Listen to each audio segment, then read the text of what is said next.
Now, the South African Football Association's made a surprising about turn in their decision to ban former Vice President Ria Ledwaba from all football activities. At a press conference just a short while ago, which was initially aimed at responding to the ban, it was announced that SAFA sent another letter last night, changing their tune on the matter.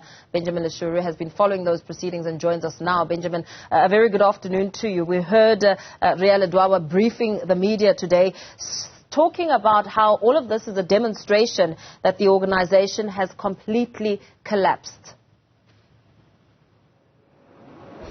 You're quite right, Mpo, and in your intro there you spoke about how the press conference was aimed at responding to the ban of Ria Ledwaba by the South African Football Association. But my goodness, nobody could have predicted the dramatic turn of events that we heard this morning. And before I go to my guest here with me this morning, let me just do a quick roll call, if you will, and just give you the kind of support that Ria Ledwaba has received here. There's legal minds that have made their way here. There's Mr. Seymour, he's here, Venon Seymour, he's within the legal team of Ria Ledwaba. There's also her attorney, and Tobejani, and Ruma Tobejani, and there's also former officials of the South African Football Association.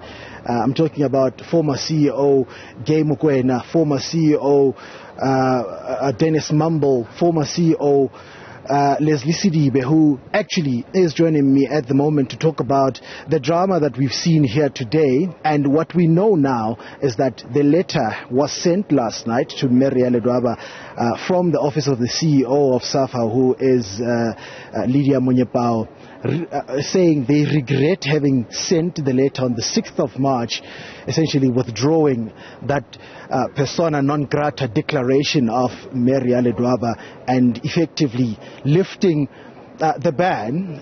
Those who are working with her will say it's a so-called ban, but lifting the ban nonetheless on Ria Ledwaba with immediate effect. And I'm joined by Leslie Sidibe, the former CEO of the South African Football Association. Thank you so much for joining us. And you are one of the legal minds also that have gathered here in support of Ria Ledwaba. What next?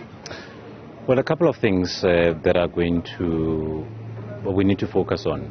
We came, last night was an interesting turn of events, because my instructions before last night was to look into a court application against SAFA and possibly a defamation lawsuit.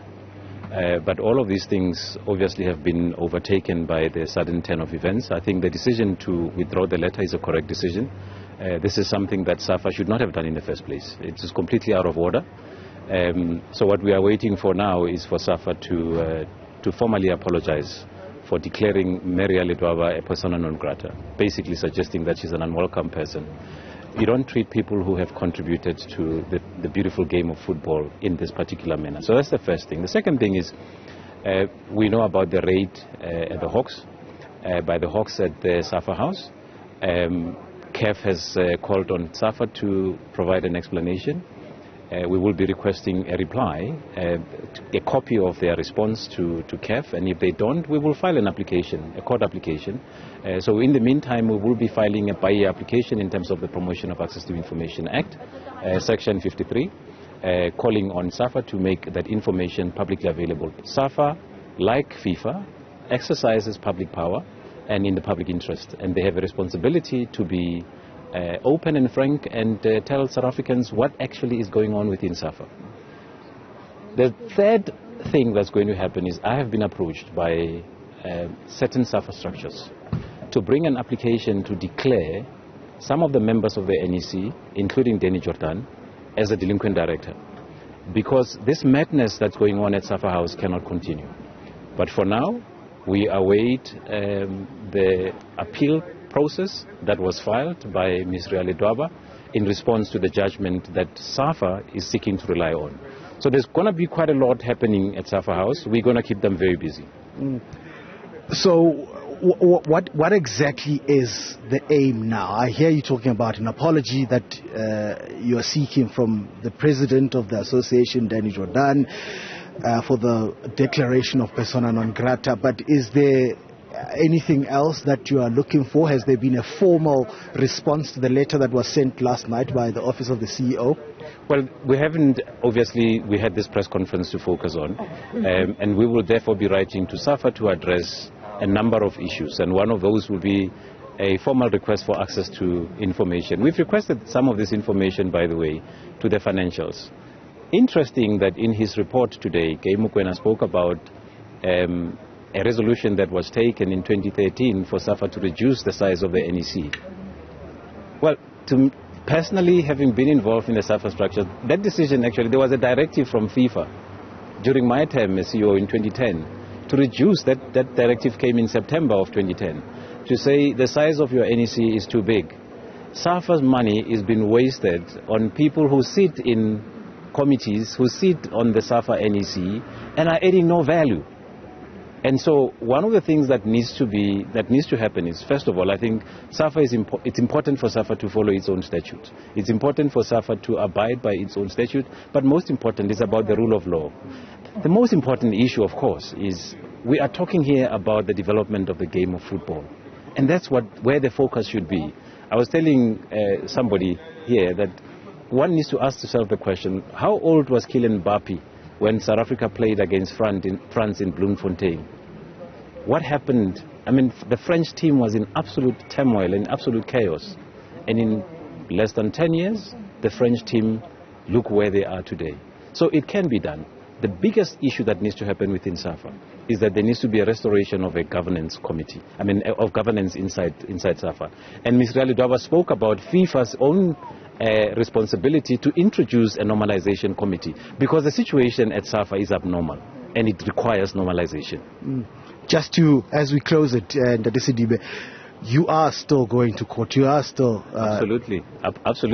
I'm waiting for the trial date. I am still going to court, and there's quite a number of cases that are going on. And there's a lot that's going to happen in this space, including, of course, the criminal cases. What you've seen with the Hawks raid is just the tip of the proverbial iceberg, I can assure you. Well, the proverbial clouds are gathering, it seems, Mpo, when it comes to South African football. A clash of the heavyweights, it seems.